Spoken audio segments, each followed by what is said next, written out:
Well, folks, in today's video, we're going to be cleaning and lubricating this locomotive, which is either a GP9 or a GP7. I'm not entirely sure, to be honest with you guys. Someone in the comments will know, I guarantee you.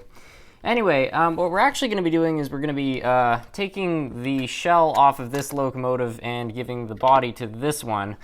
I don't know how many of you guys out there remember this locomotive, or this shell at least, but I got it in a bag of locomotives. For basically only like $2 American. It was really cheap. Anyways, I bought the entire bag just for this shell because I thought it was so cool. And the body for it, this was originally supposed to be painted up to go in the Runaway Train consist, but I couldn't sacrifice this shell for that. So the body I took the body out of this one to make the Runaway Train, but I left the shell alone. So here it is. But this is missing its cab and stuff like that. I bought this one just a few days ago at Hobby House for only $10, so hey, it's perfect for it. So we're gonna swap this out for that, and we'll have a new locomotive. But first we need to clean and re-lubricate it. This is an old Athearn Blue Box. They're very tough locomotives, but like anything, they need to be maintained to work properly. I'm also going to be trying out some of the products that the guy at my local hobby shop recommended for working on older locomotives. The first one is this. This is apparently a lubricant as well as a cleaner, and I'm really curious to try that out because I'm always telling people don't lubricate the commutator because most oils burn, but I have a feeling this might work differently. I really don't know. We'll have to experiment, but we'll see what the short-term results are, and I'll tell you guys in the future probably what the long-term results are of using this stuff. So yeah, we'll experiment with that, and then this is just a track cleaning sponge, but apparently it's very good for brushing up the commutator. So yeah, we'll do both of those things, and we'll get this engine running really well. So I was happy to find instructions which specify that this stuff is, in fact, feasible for the brushes on your motor. It says right here, to treat motors, apply 1 drop of the name of the lubricant per motor brush and any other electrical contact point that may be used on wipers that contact the track. Sealed brushes cannot be accessed. Do not try to treat brushes of this type. Clean the motor before lubricating. Use safe plastic compatible motor cleaner. Electronic tuner cleaner has been found to be effective. So they even give you tips on how to do this. So we're just going to use this. This is fine for a motor. And I guess we'll just kind of try to scrub away at it a little bit. Yeah, I'm going to try doing what the guy at the shop suggested and cutting part of this off.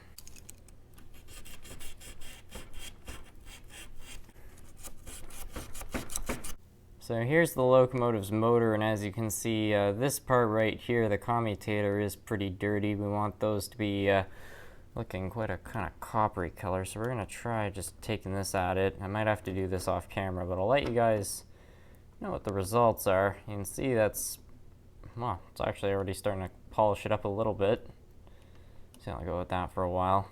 Alright, so here we are about a minute later, and as you can see, that made a pretty big difference. It's not flawless, but like in comparison to what it was, that is significantly better. So now we're going to add our lubricant to this and see how it does. Actually, here's a step I almost forgot, but it's very important. We're just going to clean out those little areas between the brushes. And this step is very important because little bits of the carbon brushes can get caught up in here, and if there's too much, they will short and it can destroy the commutator, which will eventually destroy the motor. So this is not a step you want to skip. When cleaning this out, I would suggest using something very, very gentle. You don't want to chafe the metal, because as James May pointed out in one of his restorations, if you get a little piece of metal sticking up, it can actually shear the brushes right down, and then you won't have any more brushes, which will also in essence trash the motor. So yeah, another thing you want to avoid. Okay, so we're now going to add our contact cleaner and lubricant, and we're just going to put a tiny bit on here. You really don't need much, and you can see just how low viscous this stuff is. I'll just kind of mix it in there. There's actually a little bit of dirt coming up there that we'll have to clean up. Here, we're going to add a tiny bit more of this stuff. Again, you don't want to add much, but a little bit like this won't harm it, especially since we'll take like a little cotton there and clean off the excess. Alright, so I've shown it a million times before on this channel, but why not again? How to take an Athearn truck apart. Pop that piece off, gearworm out, twist that around, and it's free.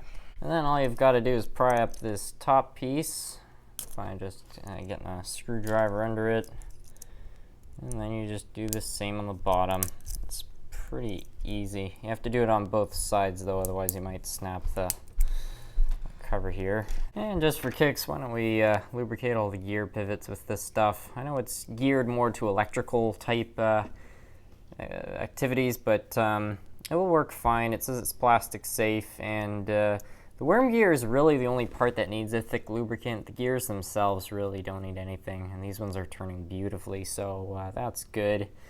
Anyway, to reassemble this truck, we're going to put a little bit of this oil in each of the bearings. As always, you really don't need much oil, just enough to lightly coat the surfaces. On the worm gear, the gear itself needs thick lubricant, but the bearings just need very light lubricant. So we'll just put that on. So that's turning well. So that's all good. Now here's something somewhat important right here. You can see there's a bearing right there. That's actually what holds the chassis onto the truck here. So, and it's conductive, power flows through there, so it's important that you put some sort of lubricant there, combined with a bit of grease.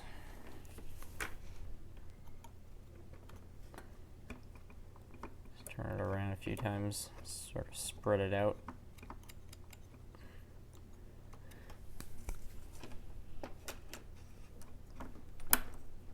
And then just repeat the process. So now what I'm doing is, instead of putting that cross piece of metal in, I'm going to replace it with a wire. This is something a lot of model railroaders do because it does work better. It's a little bit of a pain because it makes taking this stuff apart a little bit more complicated, because of course if you want to remove the trucks, then you have to unsolder the wire. But if you have a soldering iron, it really isn't that much of a hassle. So yeah, we're going to attach this on here. So we're going to get our solder. All right. I'm just going to melt the flux on here.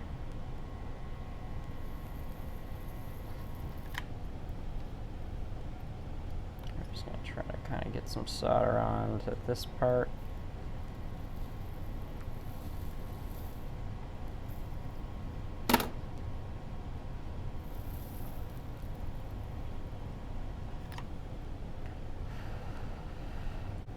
Here's something important. You have to make sure the wire is bent up. Otherwise, what can happen is it can get caught around the flywheel. It's really not something you want to happen. So now we're going to strip off another part of the wire. Here's another very important thing if you want to do this mod, which is that if you're going to solder this onto the motor here, solder it in the middle here. Don't solder it on the end, because the end is plastic and the brush is under there. So if this pops up because it melts the plastic around it, then what's going to happen is the brush pops out and you might not be able to get it back in. So you can kind of put some heat here for a short amount of time and you'll probably get away without melting the plastic, but if you do it any other way, you might be in for some trouble. So there we go, that's roughly in the middle. You can see I've left some slack so it clears the flywheel. Get our flux, put some on here and on the wire itself. Grab our soldering gun again. In this case, what I'm going to do, I'm going to put it on the gun. This is not also the greatest way to do this, but it will work fine. I just don't want to be applying heat to the motor for too long, because that will put it at risk of melting.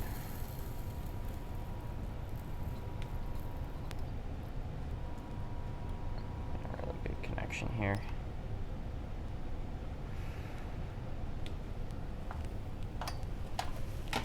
I just need to connect it up to here and we'll be good. Alright, so we've got her all wired up so we can put the shell back on here. So to do so,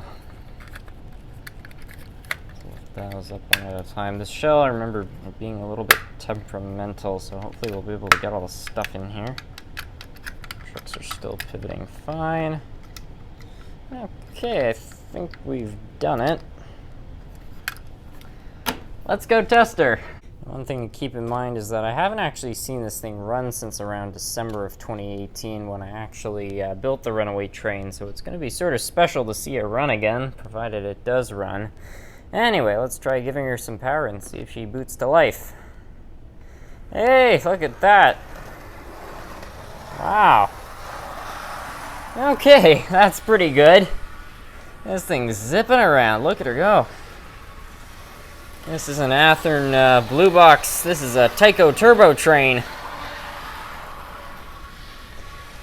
And it seems to be running moderately efficient for an engine of its age. That's very good coasting right there, so that's good. Like you can see, check this out it coasts for quite a while, so it means the gearbox and everything is turning fairly efficiently. So, overall, I would say this is a success. Welcome back to the rails, Farmrail Gp-9 or 9. Anyway, I want to thank you all so much for watching.